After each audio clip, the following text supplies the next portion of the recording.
Cole Miller's father has called for more to be done to stop the kind of senseless violence that took the life of his beloved son after his killer was sentenced to 7 years in jail.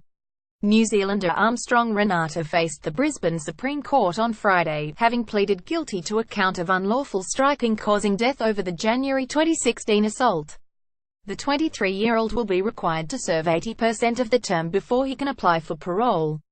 Justice Helen Boskill described the Fortitude Valley incident as cowardly and violent and said his actions stole the life of a young man and destroyed those of his family and close friends. However, she noted it was also a tragedy that Renata found himself in the prisoner's dock because of a single moment of gratuitous violence. "We lost our best one," Cole's father Stephen said, voice wavering, outside court as he spoke of his family's loss.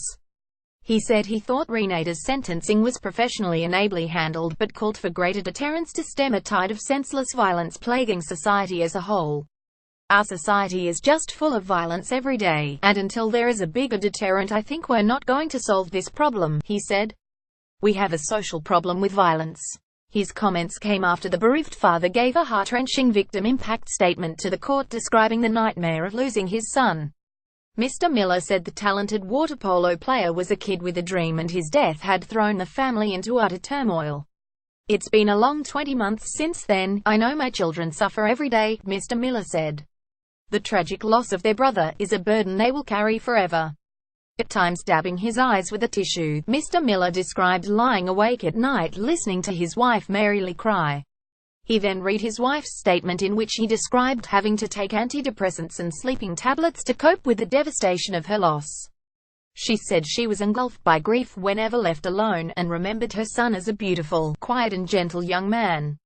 Renata appeared distressed in the dock as he listened to the harrowing statements, later making his own apology to the court.